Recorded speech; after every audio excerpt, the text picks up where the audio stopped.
Awesome. Awesome. All right. I think we're going to get Doug on in just a second. It always happens. We log on and there he is. And for some reason, it always happens. I think that's like a glitch in the matrix. And Raul's probably going to be joining us here in a little bit. But we wanted to kind of kick it off and didn't want to keep anybody waiting. And so we want to get into it. For those of us joining us for the first time, or you just heard about it, or somebody dropped you a line and said, hey, check this out. I'm Chris, and this is Doug. Raul will be jumping on shortly. And today's topic is like super important. We go over topics weekly on like what we're going to do and what we're going to talk about. And usually it's dependent on what like kind of happens throughout, the course of the year or the month, or if something's kind of popped up on the national kind of stage that we'll address it from our vantage point. We're not the be all end all, but we're talking, we're the boots on the ground for the most part. And sometimes we just like to give our take on how things are kind of going. And one of the biggest things when we first started talking about this, because both myself, Doug, and Raul, we work over at After Action, and our primary goal is to make sure that if there's a first responder or his or her family member that's in crisis with either mental health or substance issues, that we have resources available for them, and a spectrum of resources, not just one thing. And I, along with Doug and Raul, because we've worked in this industry for years and years and years, and my work as a director of a peer program at a first responder agency, I sought out these types of resources. So when I came to work here, primarily because of the program, and not just that it's a program. And I say this all the time. You look at brochures and different things of like different programs, and I equate it to this. If anybody's ever like looked online and seen a picture of a hotel that you're going to go stay at, you're like, wow, that's really good.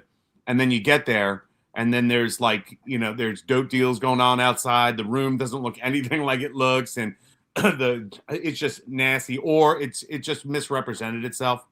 So I'm always skeptical of treatment programs. So I actually came to this one and kind of did like my own like little undercover thing, and I was so amazed and pleasantly surprised. So when we were talking about that, and both myself and Doug have both been in treatment programs as patients, right? So we know what it's like to be on both sides, what it's like to be in a good one or kind of not a good one or mediocre, and also being on the other side where we're helping first responders and their families get the help that they need. So there's an hour on this is not enough. You need like 4 weeks just to kind of bridge the surface, but we're going to try to consolidate a bunch of stuff. So we decided to title it, What Makes a First Responder Program Credible?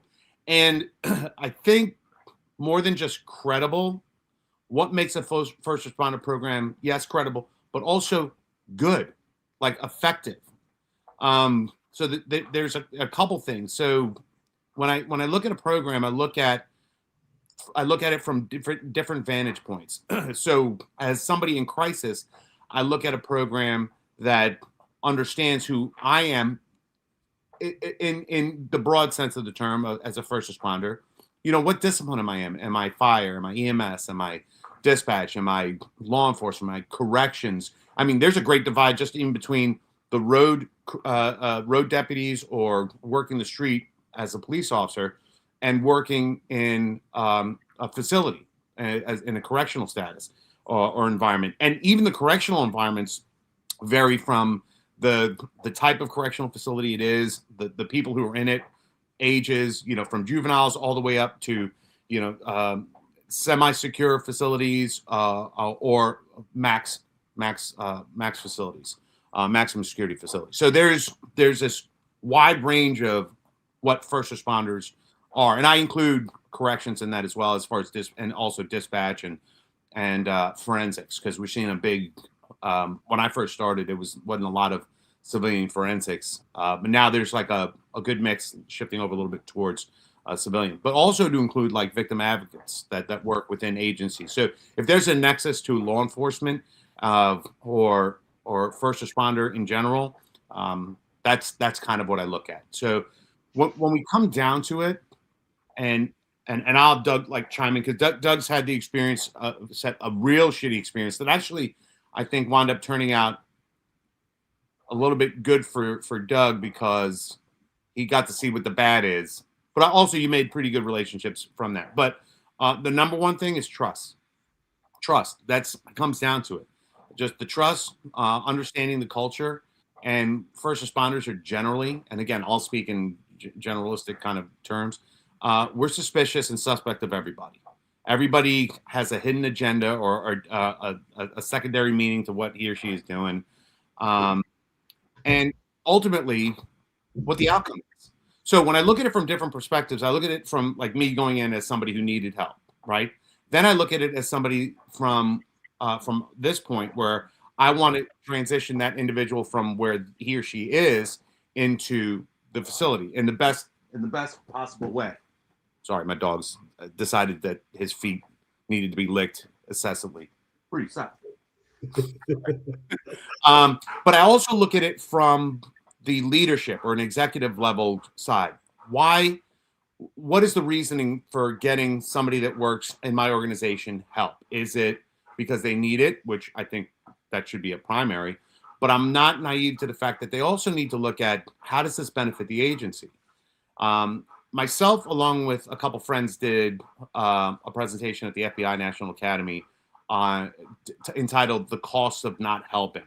So, looking at it fiscally, like what is not helping look like financially for an agency? You know, generating more lawsuits because of conduct, or creating toxic environments because one person that's not getting the help will kind of infect the people that he or she works with. So that kind of drops the morale. Also, loss of productivity. All these kind of different things factor in. And what we found out was the cost of helping is so much smaller than it is in the cost of addressing when you don't help. The other thing is you're getting a much healthier environment. You're getting a better interactions with the community. And interestingly enough, I spoke at a couple. I spoke at the Presidio, at the Anti-Violence Reduction or Violence Reduction Network, I think, symposium, and then another one in Arkansas. And somebody asked me a question. They're like, well, how do we reduce the violence between our first responders and the community? And it was a little bit more geared towards like our law enforcement side of the house. But regardless, right? I said, it seems like a simple question. A healthy operator or a healthy first responder is going to interact with the community in a much more healthy way. So if that's the goal, the upper echelon has the goal of, all right, let's take care of our people. That should be primary. But let's take care of our people and also take care of our agency. And let's see how that works together. Like it's almost like makes it exponentially better for everybody.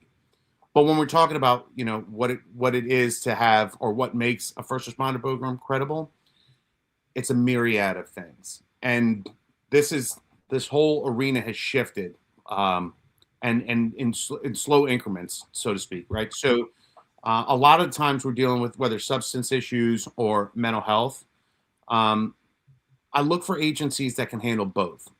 And I'll throw it to you guys. Most of it, and this is my experience, right? Most of the places that I come in contact with up till recently have been primarily, in order to go to a treatment facility or a residential program, you had to have a primary substance issue, which kind of limits it because I do come across a good number of first responders and their family members that don't struggle with any substance issues, but because of the job, because of their upbringing and all the stuff that goes into that, are just solely dealing with some mental health issues or dealing with some disorders or co-occurring type of mental health issues. So going to, and I'll throw it to Doug, going to a facility, right, or a treatment program when you don't have substance issues, but you're in tandem, or it's kind of like treatment by the lowest common denominator. You're in there with other folks that are struggling with substance issues on top of mental health. And think I've ever come across anybody that was strictly substance issues and no mental health. Usually it's substance as a result of mental health issues. So they're dealing with one extra component. But Doug, what is it like to go to a place with no substance issues and everybody in there is either a heroin addict or a fall down drunk? Yeah, it's to say the least, it's pretty difficult. But in my situation, it worked out. So I went to a first responder facility, um, treatment center, and I had no substance, no alcohol, no substance abuse.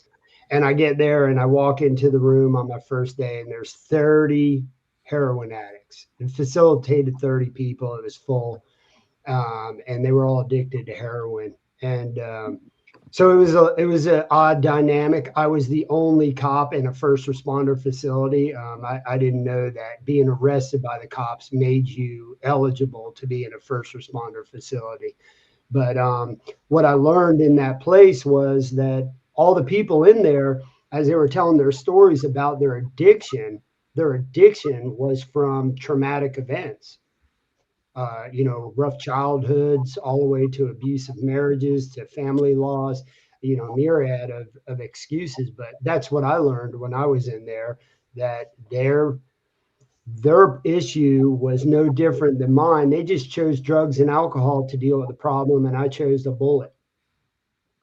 That was my learning experience. So, yeah. Yeah, Raul, what's been your experience with that kind of situation? Yeah, sorry for being late. First of all, appreciate you guys waiting up on me. Yeah, it's funny you say that, man. I've actually run into that a few times, more than a few times. But this is the example I'm going to use, is that I've had guys that, like Doug, don't have a substance abuse problem, but have a mental health problem, and we're trying to get them, admitted into a center, and they're like, "Well, don't you drink? You know, don't you feel like having a drink? And doing and giving you a big eye, and I'm kind and so and the contradiction is here, right? You're trying to get this person better. You're trying to bring truth out. You're trying to bring their truth out, and the first thing you do is tell them to lie, so they can go get some help. And you know, and of course now you got this first responder looking at you like, in order for me to get help, I've got to lie to you. How did that? Where'd that leave you? You know what I mean? That, especially coming from a law enforcement background where it is forbidden across all spectrums to ever tell a lie. It's embedded in us. You lie, you get fired, you get decertified, you lose your credibility, and that's it. I don't mean to cut you off, Raul, but that's exactly what happened when they called me into my chief's office that day. I really wasn't going willingly, and I was like, "Yeah, y'all ain't gonna make me go." And the dude that brokered me, he was a patient broker. The dude who brokered me, I'll never forget the conversation. He was like asking me questions, and I'm sure it was some sort of, they have a term for it, an assessment. I think it's called an assessment. And he said to me, he goes, "Do you feel like drinking?" I'm like, "No." Like at the time I was trying to win another world championship. Right. And I was like, "No, I don't." He goes, "You mean to tell me like you don't ever feel like just having a drink?" And I'm like, "Yeah, sometimes I like to have a drink." I thought it was a freaking conversation. Of course, yeah, I like to have a drink. He goes, "Oh, hold on a second. Let me talk to your chief." And then I handed the phone to the chief, and they were like, "All right, he's going."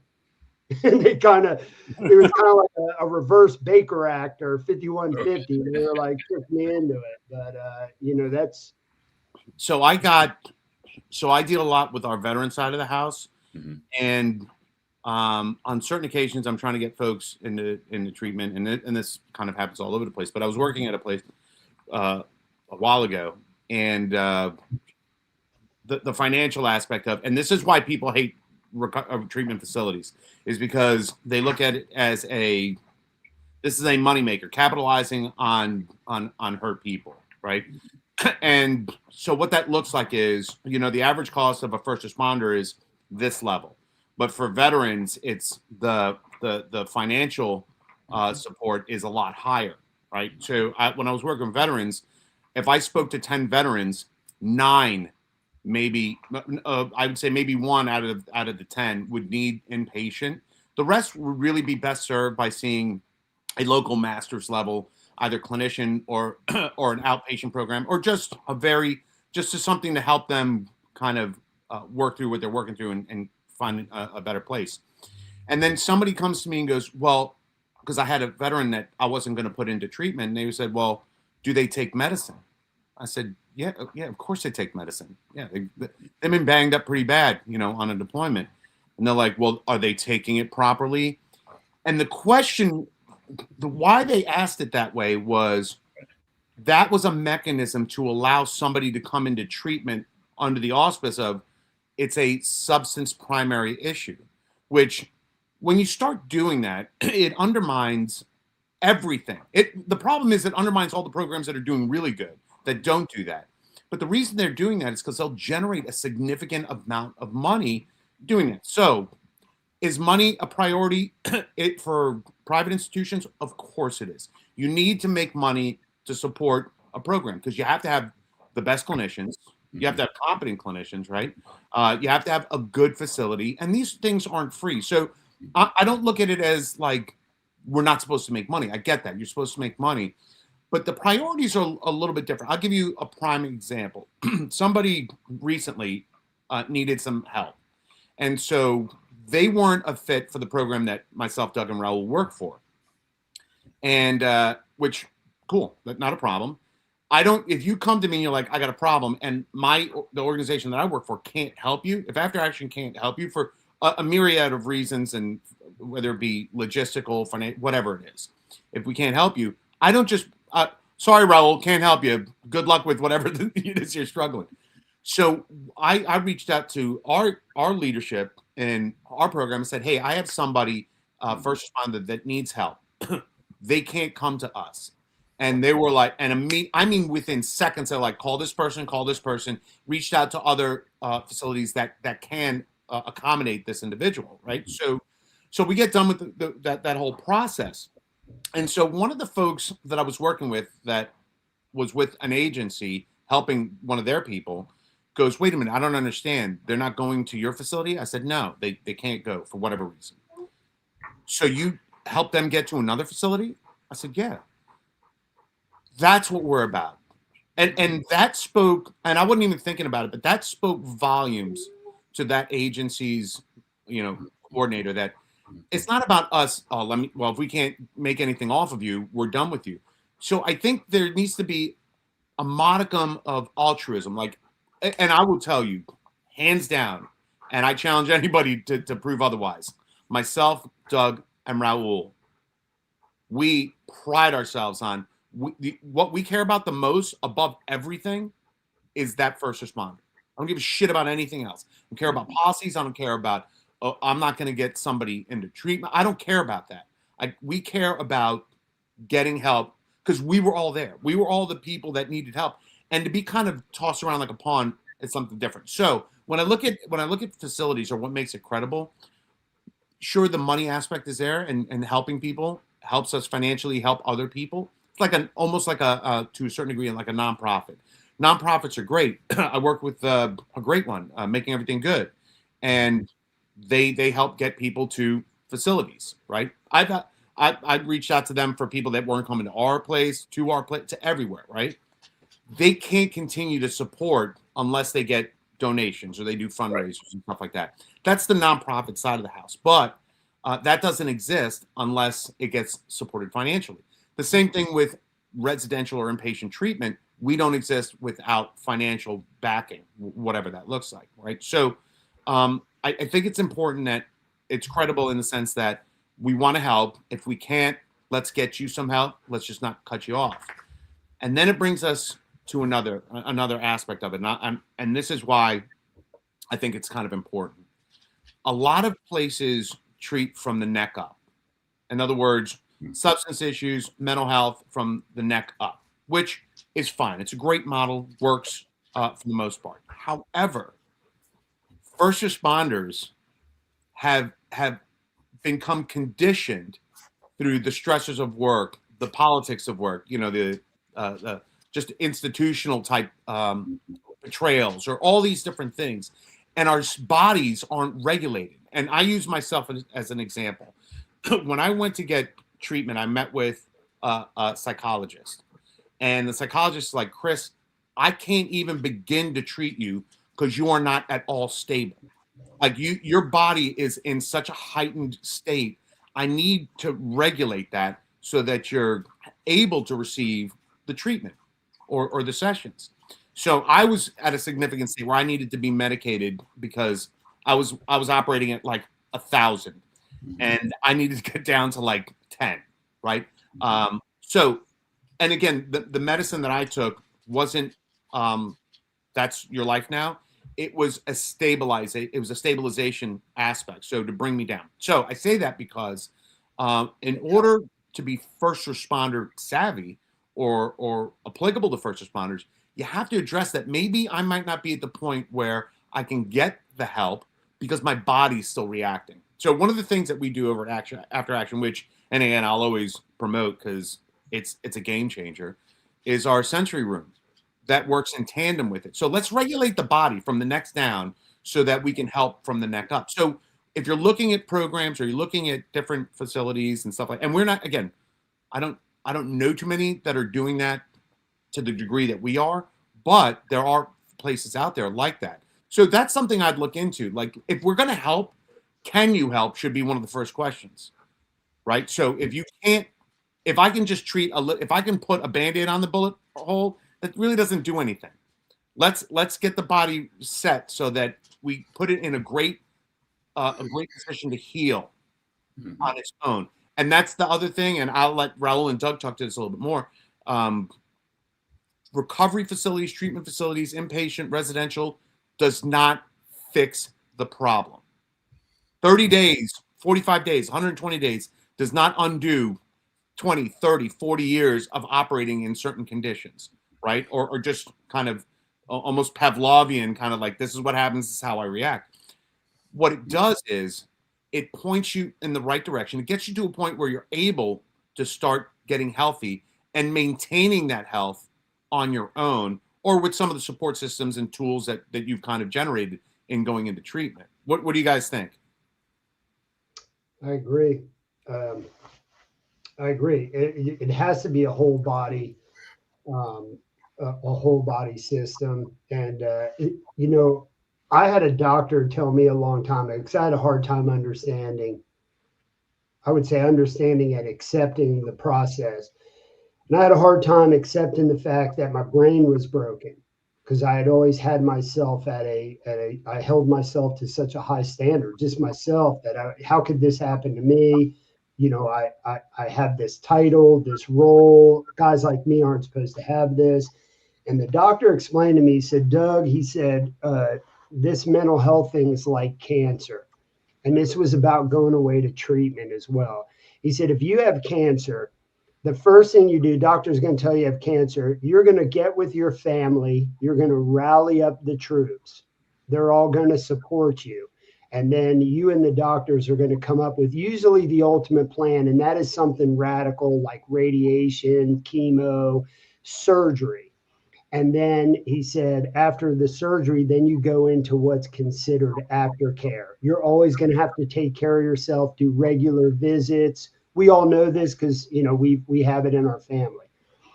And so I was able to understand that. And it was like treatment. He says, you're going to go away to a treatment center. That's like the hospital. They're going to operate. They're going to do some heavy work on you. And then you're going to come out. And when you come out, you're going to have to continually stay into wellness for yourself, eating better, taking care of yourself, regular visits with therapists and doctors. And so I was able to accept it with that example. And what that meant is it is a complete package, because I went to treatment, and when I came home from treatment, I was more fucked up than when I went in from the treatment experience. So I had like a whole nother year or two journey to continue in the care. And as you guys know, I mean, I've been at it. I went to treatment, I think, in 13 or 15, somewhere in that window. Mm-hmm. And I'm still in care. It's just something that I've had to accept that the rest of my life I'm going to have to stay in some sort of wellness, some sort of care. Because, people will ask you, how you doing? Well, I'm 50-50. Some days I'm good, some days I'm not. So it is a continuous care, if that explains it from my vantage point. I was just going to say, just backing up a little bit, when it comes to credibility, and when you're looking at treatment centers and programs, I think it starts with guys like us. Of course, a person is in crisis or just needing help, and they come to us looking for, help. And I think a big part is what Chris just said. We approach people, or we deal with people right there. What do we need to do to get you help? And it is just that simple. And hopefully, we have something, in our organization, in our programming that can help you. But if not, we keep going. And that's the beauty, I think, of what we have done.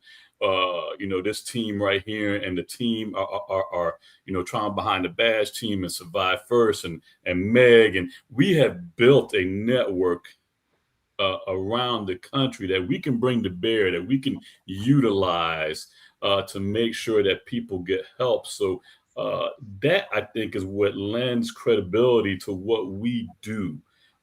Is that we're not stopping at, like you said, we're not stopping at, oh, well, we can't help you, so then, good luck, and, go forth. And no, we don't do that.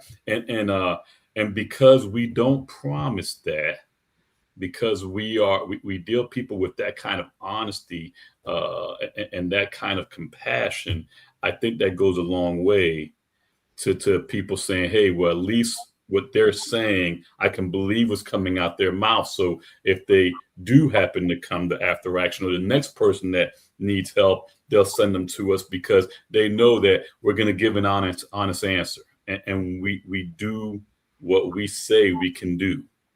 And if we don't have the answer, we will continue to help you to find the answer, or find the path, whatever you want to word that, find the path you need to go down to get you the help you need. So that, I think, lends to credibility when that first interaction happens with a program. Are they getting, smoke blown up their ass, or is it the real deal and they're really trying to help? Because we the three of us know of the first thing happening. God's just promising the world, and when you come out of here, you're going to be living in utopia with the unicorns and the rainbows, and that's just not the case. And it's not the case, and like Doug is saying, we're going to make sure that you understand that this is going to be a lifestyle change. This is going to be forever. The bad days tomorrow, right? It could be next year, but the bad days coming. But we're going to give you some skills.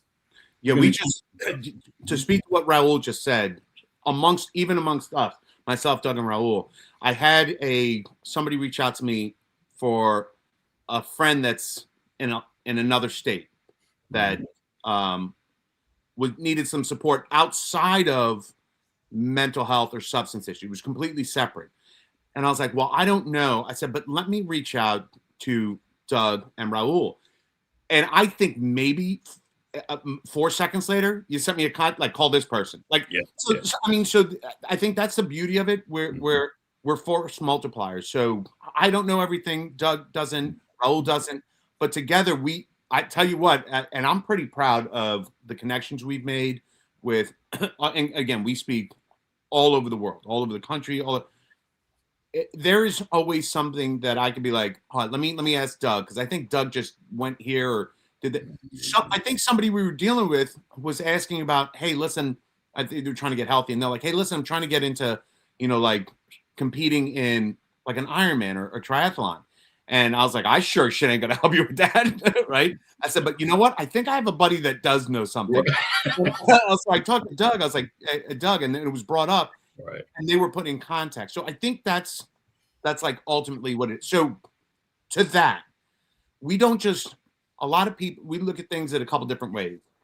When they're coming in, while they're with us or in a facility, and then what happens afterwards. Because like Doug said and Raul said, a lot of the work is done post-treatment. So setting up a good plan is effective. But what really, and again, these are all these different pieces that make work.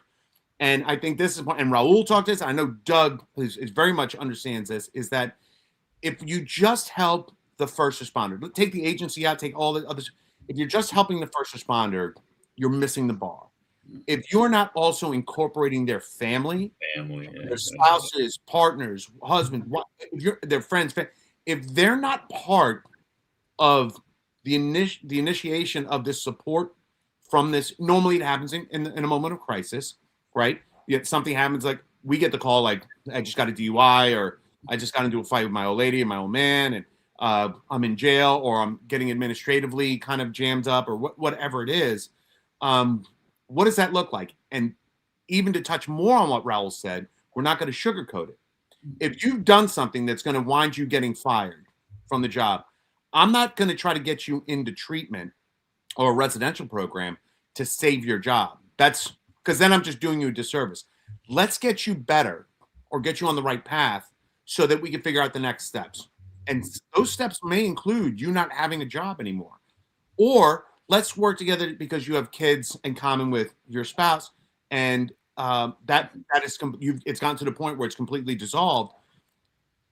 That there's not a be all end all. How can you guys operate as co-parents or people that share a family, healthy, not together maybe, but healthier, right? So I think it's important, and trust is gained by the outcome of what we do. And I've never. If Raul said he was going to do something, or Doug said, "Hey, listen, I'm going to do this," it's done. Like there is no question. It just I can bank on that. And we come from a field where I can't watch 360 or 720 up, down, back and forth. I rely on the guy and girl next to me, or behind me, or in front of me. As long as I know they're doing what they need to do, I can focus on my area of responsibility with some pretty good assurities that if something does go sideways, Doug or Raul got my 6 or my 12, right? Like that's goes without saying. And so it just, if you're not a first responder program, if they are not focusing on the family side of this, they have just, and I use this this analogy all the time, take your hand and dip it in boiling oil and just treat the palm. Have you fixed your hand? No. You fix the palm. Palm's a lot better, but the other side of the hand is all kind of jacked up. Still not going to be able to use the hand, right? Treat the whole person, the whole unit, the family support unit. That's really important. Now, I understand that right now the squeaky wheel is the individual in crisis. Let's focus on that primarily. But as we progress through treatment or through any kind of program dealing with first responders, that has to be a consideration. Mm-hmm. In addition to that, because not everything is, I'm going to get help, I don't have a job. A lot of the times, like 90% of the times, is I'm getting help and I'm going back to the job. Having a liaison with the facility, and we do a really good job at that, creating liaisons within the organizations that are sending folks to us. How can we make this transition going from treatment to work better? Like, what are the conditions? What do we, like, hey, listen, I'll use me, for example. Like me, go to treatment. Well, what does it look like when I go back to work? Well, I need to set up weekly therapy sessions. I need to do something having to do with substance, whatever that is. Let's set it up. And this is the beauty of it. If myself, Doug, or Raul come in contact with you and you go to treatment and you're doing great. But in a week, a month, 2 years down the road, you're like, oh man, I'm struggling. We get those calls all the time. I don't need to get into treatment again, or maybe I do, but sometimes it's the majority. It's, hey, I just need a little help, little guidance. That's what we're here for. So a credible one is one that just doesn't stop when you leave. It doesn't stop once. And the other thing is, it doesn't stop once you get in. I've seen that a lot, where they're like, come on, we'll take care of you. They get in, and then that's the last you ever hear from the person. Let me ask you this, Chris. So you just bringing up, I'm switching gears a little bit. Once you get in, and Doug, chime in here real quick. When first responders go to a treatment center, how important is this? Is the setting? Is the feel of what they step into? And I say that because we've touched a bunch, around the country, most of the major ones, and I've got my own opinion. But how important is what it feels like when you get there? How important is that? Whoever wants to jump on that first. I would say it's vital. It's vital. I mean, you know, you're not going to go to a doctor's office that's, got no windows or doors on it, right? Right. You're sitting there going, where am I at? It's very uncomfortable. It's scary. It's nerve wracking. You've just been removed from your lifestyle, your home, your whatever environment, and now you're essentially, and this really sits hard for law enforcement specifically, you're almost being incarcerated. Mm-hmm. Like, I felt very incarcerated. I am being told I cannot leave this building for 30 to 45 days. I'm not allowed to have a phone. I'm like, all this stuff. So it's very nerve wracking to experience that. And then, I got to live here and I've got to be comfortable. So that atmosphere, if you're so busy focusing on your atmosphere and your surroundings, especially that guys like us that come with our background, you're obviously not going to be focusing on your mental health and your wellness. You're going to be like, I was with 30 heroin addicts. So I spent the first week looking over my shoulder going, which one of these dudes is going to shank the drug agent? Because they all knew who I was and I knew who they were. Fortunately for me, it was a great experience with the 30 guys that I lived with. They're wonderful. But that is important, is that environment. My environment was disgusting. My treatment center was between a Domino's and a Kava bar and a strip mall.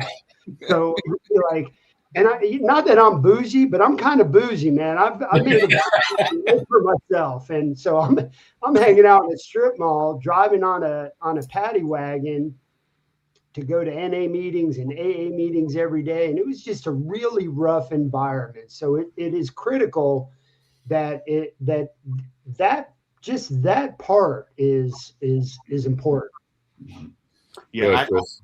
So I had I had a couple different experiences where I went. One of the ones I went to was strictly first responders. So it's kind of going. I went to a place where I met. It's how it felt.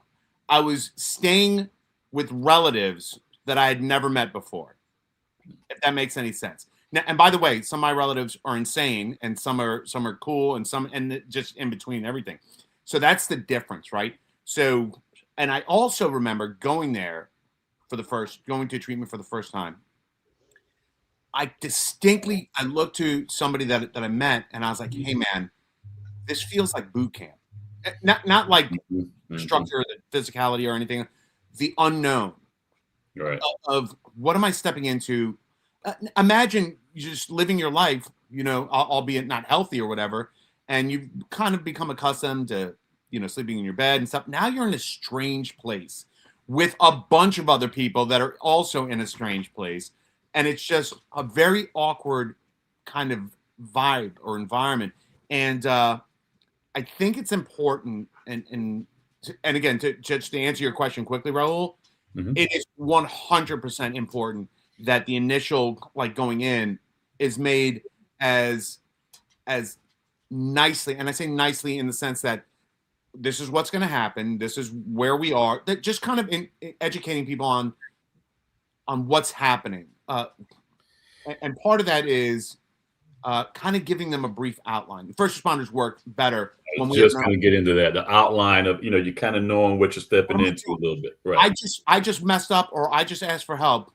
Now I just came to a place where I'm getting checked, because there's also, when you go into places, there's a clinical screening, like what's going on with me, am I healthy, did I lie about what I was using, how I was taking, all this good stuff, right? And kind of figuring it out so it's a healthy or clinically sound environment. But I also need, and I don't need, an in-depth explanation. And the reason I say that is because when people get to treatment, they're either still high or drunk, right? So, but let's get the basics. This is what's going to happen. The number one question I always get asked from anybody that's going in to treatment, and you guys tell me if you've gotten a different one. Can I use my phone? Yeah. Like, you're important. I get that. You're very important. How about we take just a second to breathe? And so I want the people who have never been into treatment or never gone, or who are responsible for sending somebody to treatment. Have you ever forgotten your phone at home when you went to work and you're like, oh my God, my date? Now imagine being put in that position for a lot longer than an hour, right? Not that you can't use your phone, because we understand, and we work with, again, folks that are in the middle of a legal situation where they have to have contacts with either their attorney or the court system, or they have cases pending that they were an arresting officer or something. So obviously, and the big thing is, followed by the phone, is I need to pay bills, or I need to access my phone and I pay my bills on the phone a lot too. So again, it's important for people to understand, there's a lot of stress in just going to the new place. What am I doing here? What does this look like? And do I have access to the outside world so I don't feel like I'm in Shawshank, right? So I feel like I have some modicum of control. But yeah, go ahead, Raul. I know you wanted to touch on the outlines. Yeah, so you kind of hit on it. The outline is a big deal. Like, at After Action and some of the better programs, that's the first thing they're going to get. They're going to give you an outline, a synopsis of what the process is going to be. So even what to pack. Yeah, even what to pack. Exactly. So down to even what to pack and what you don't need. So and the big deal there, and you brought the phone thing up. I was going to touch on that. And Doug said this, you're not going to prison, right? You will have access to the outside world. You will have access to your phone, limited in the beginning, and then more so as time goes on. But another big thing I wanted to touch on was, and again, there are different type of treatment centers, and there's a bunch around the country, but some of them feel like you're going into some type of institution, yeah, it feels like you're going into a cuckoo's nest, and I say that respectfully, into a hospital, where I think, yeah, and so ours is I believe much more inviting, like a home. It's a more of a homey feel, and when you step in, you're stepping into a living room of a house, So and again, you've got an outline of what it's going to look like, so you're stepping in, and then that thing kind of just begins, and that I think is huge into making our first responders a little bit more reducing the stress. I don't want to say it makes more, reducing the stress of the process. Nobody's skipping into treatment. No. And I got carried in. I got carried in by my chief and my partner, man. They were going to beat me up. And so let me and just to move along, man, really quick. What do you think is the difference between first responders staying engaged in the program versus just shutting down? So I just had this conversation with somebody who was going into treatment, and I said, here's the deal. You want to get help. You want to be better. I get that. There is no facility on this planet. There is no doctor. There is no psychiatrist. There's no psychologist that you can just sit in their room and you be psychologized back into health. You have to be proactive in your own treatment. You have to. And this is one of the examples that I use for somebody who, and again, this is part of reminding people. Years ago, I first started seeing this, was somebody would come into a facility or a residential program, and they're like, this isn't working for me. I said, well, what's not working? Well, I haven't been able to sleep. I said, okay. Right. Did you talk to anybody about, like, hey, is it the arrangements? Is it a medication thing? Is it what's going on? Well, I didn't say anything. I said, okay, if you're having problems, tell somebody. That's what the staff is here for. They don't know. They're like, meh, I know what you're doing. And this is what this is my biggest frustration. And I share this with people going into residential programs is my fear is you're going to think that they're just going to zoom good thoughts in your brain and you'll be fine. And you figure that out a week or two before you leave. And you're like, shit, I should have been doing this a long, long time ago. Again, when you go in, when folks are going in there, it's actually probably the first time he or she's ever been able to focus 100% on themselves. Because we all have like, spouse, kids, work. I got all this stuff.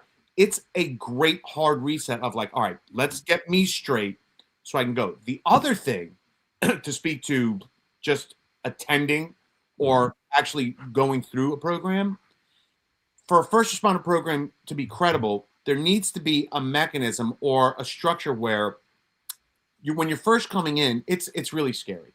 And by the way, treatment facilities don't work where everybody goes in at the same time. You'll have people that have been there for a month or two, or people that have been there a week more than you, and then you're just getting in there. So what happens is because, and I say it again ad nauseum, first responders and vets don't want to be fixed. They want to be given the tools to fix themselves. We're also very service driven. We're also very, I care about my people. So initially when they come in, when I came in with Doug, it's one of these like, a little overwhelmed, got a lot of stuff going on, a lot of shame, everything's going on. Somebody within that program who's been there a couple weeks or a couple days ahead of me, hey brother, hey sister, here's where we're at. This is what I went through. You need something. That when that person initially goes through that, it's their kind of responsibility to look after the new folks that are coming in behind them. It gives them one of the most powerful things you can give a first responder: purpose. Purpose. And that first responder coming in that's scared or anxious sees that other person who's a lot less anxious and calm. That gives them hope. So you're giving purpose, you're giving hope. That's a great structure. And if I was looking at a facility or looking at an organization or a recovery treatment program, that's what I would ask. Hey, what does that look like mechanically? Like somebody comes in, who helps them out? They're always going to have access to clinicians. They're always going to have access to whatever kind of modality they're working with, whether it be sensory, whether it be EMDR, CBT, all that stuff, right? But it's important to have that structure. The difference, and a lot of folks that I've worked with, one in particular that kind of comes to mind, needed a couple times to go to treatment, various treatment facilities. And I remember this person telling me, like a week into like their third or fourth different treatment facility. He's like, Chris, I get it. I was like, what do you mean? He goes, I get it now. I was like, okay. I was just kind of like, I guess he gets, I don't know what he gets. And then a week after they call me back and they're like, these programs work, but they only started working because I got involved in them. Mm-hmm. Because I visited a lot of treatment centers, right? Mm-hmm. And it wasn't necessarily that the treatment center was bad. It's that he or she wasn't in the place to kind of receive it yet. Right. And it was kind of like one of the Doug things. They're like, you're going, whether you want to or not, we'd like you to go voluntarily. So I think to what you were talking about is the difference between just going and being able to kind of navigate it in a healthy and a productive way is being proactive. And those treatment facilities, the credible first responder facilities, are the ones that incorporate, and they understand what I'm walking into. They understand how I feel and what are the obstacles. Like I don't trust anybody. This is a punishment, and it's really not. And once they start getting that, the sooner he or she starts buying into like, all right, this is what I need to do. And I said this, a lot in talking to everybody. I got to the point where I was sick and tired of being sick and tired. So if you told me, Chris, what you need to do is I need you to roller skate and juggle chickens, and that'll make you better. Well, I was to the point where I was like, I will be a roller skating, chicken juggling motherfucker. I will get my shit together, because I was at that time where I wanted to do. I just got sick and tired of being sick and tired. So I did the work, and here's the crazy thing: when you do the work, it works. I think that and in most of the treatment centers and people that are involved with them, when I talk to them, most of them tell me that it takes everybody, on average, of course, Yeah. a couple of weeks before the light bulb kind of, oh shit, I see where we're going. I see what's happening. I see, like, I can see the direction we're going in, right? But a couple of weeks go by. And that's, it's a big deal, right? Because that's the difference between shutting down and getting involved, right? And the other big thing is, and you already talked about it, you're going to get the clinicians, and I think most have culturally competent clinicians, and you're going to get the modalities out there. That's great. I think that the time frame, I'm going to harp on that a little bit more, so kind of pumping up after action. We're a little bit different because we do a little bit more work. We do it in a more intense pace. We're kind of taking away some of the downtime and making you do some stuff. Hopefully, we're cutting that 2 week Yeah. feel out time down to a week, and down to a week and a half, because I promise you, 3 or 4 days are a big difference. A week is a huge difference. Yeah, no, I 100%. The other aspect that makes us a little bit, and again, I'd speak generally about a lot of residential programs, but kind of coming back to it, I think what I like about ours is, again, we minimize the amount of feeling it out time. The other great aspect of it is, and this is really, we could start taking a lot more, but it's a smaller group. So I tell people it's the difference between a private school and a public school. So a private school, you're going to have a little bit more interaction and more accessibility to the resources out there. Not that you can't learn from a public school, not that they're bad. I'm a product of public school. Well, I don't know if that's a awesome endorsement for public school. Don't bring that up anymore. You don't tell anybody. But there's some places where you can kind of get lost in the sauce, where there's 50, 60 people in a program.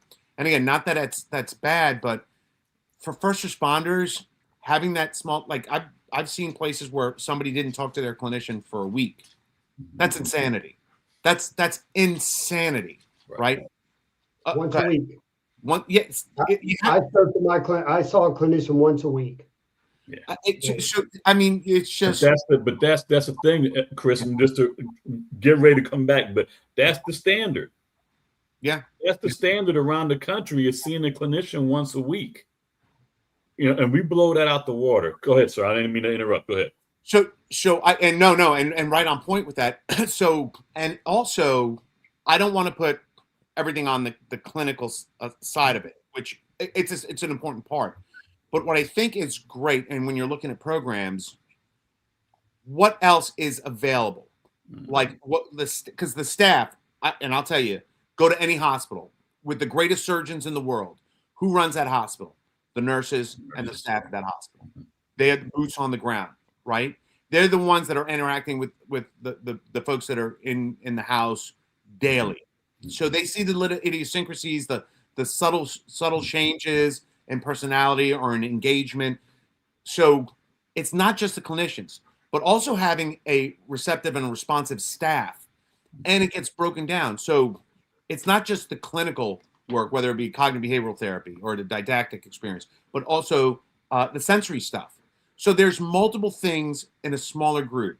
So you could be a part of this large group, right, that has one resource where everybody's waiting in line to do that.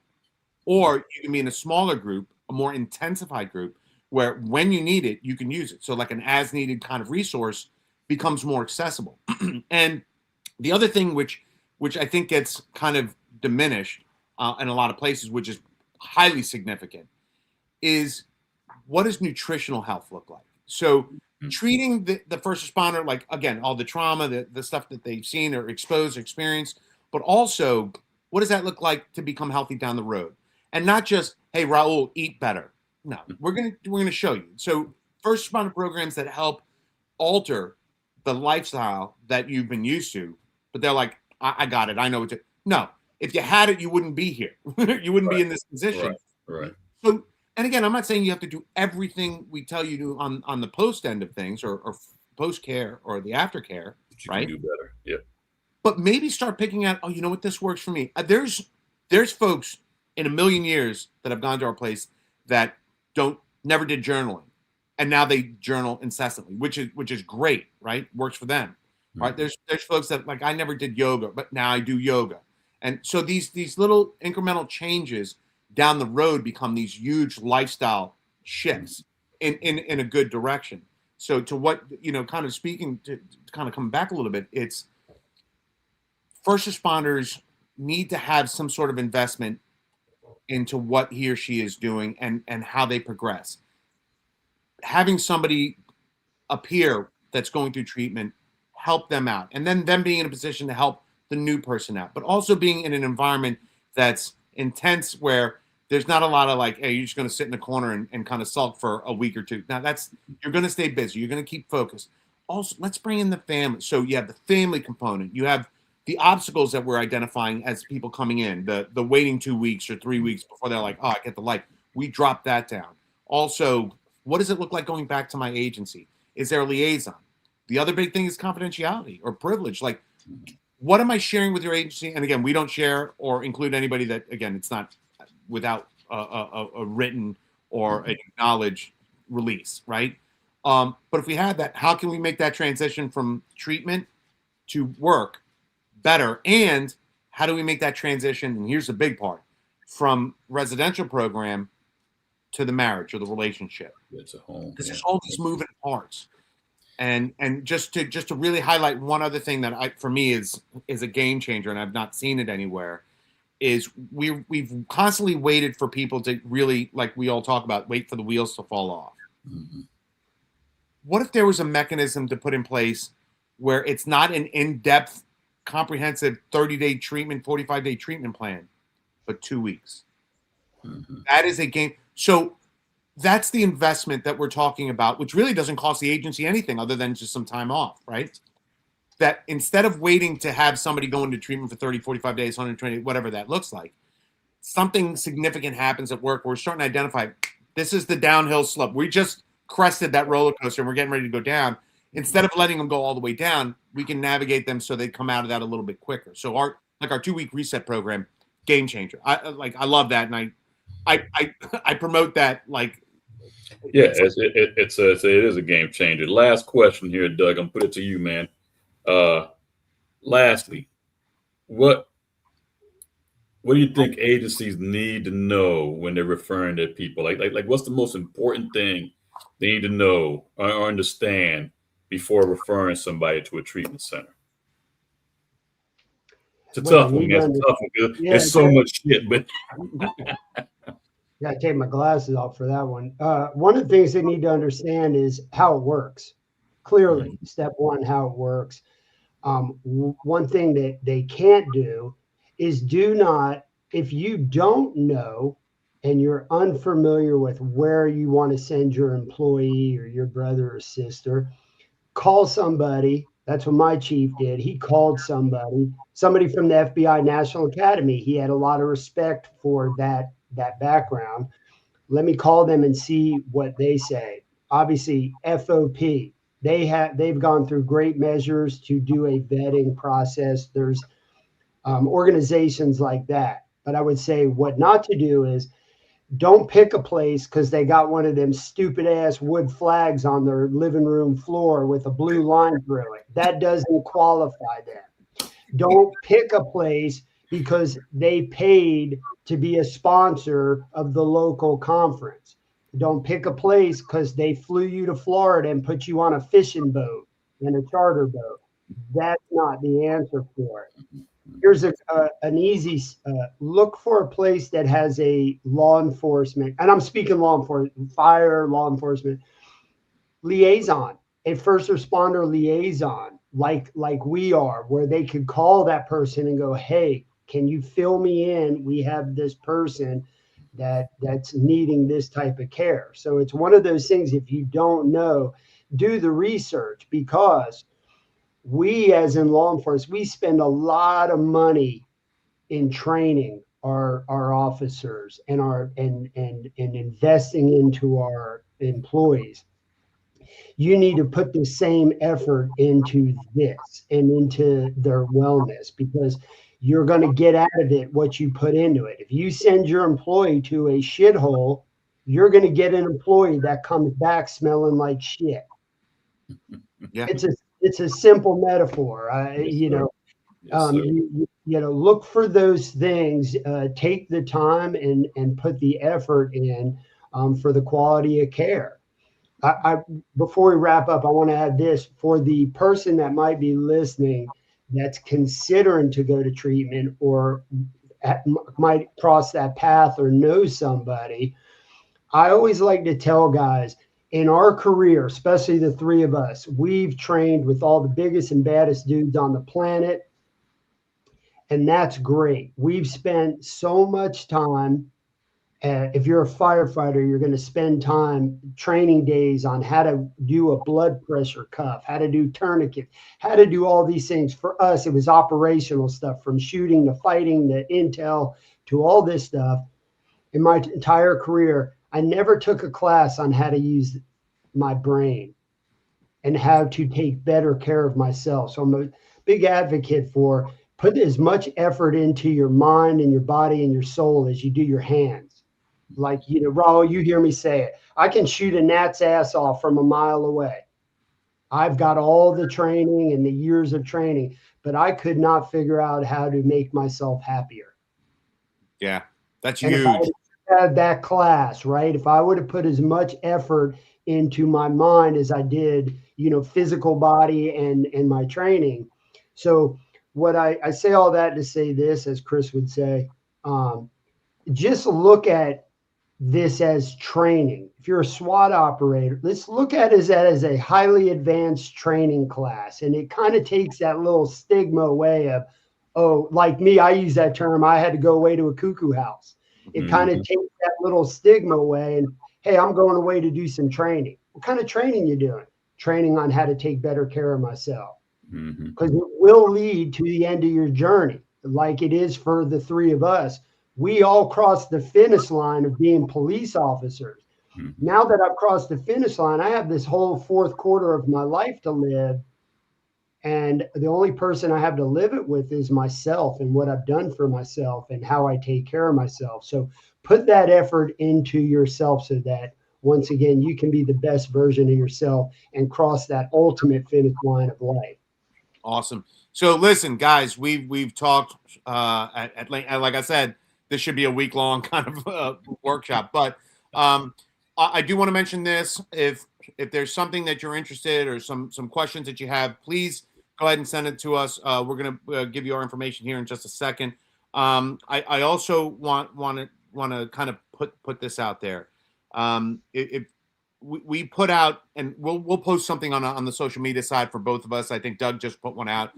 We created what's called the pathways, and it really does break it down because we got a lot of questions of what it looks like to get what it looks like asking for help, getting help, during help, and after help.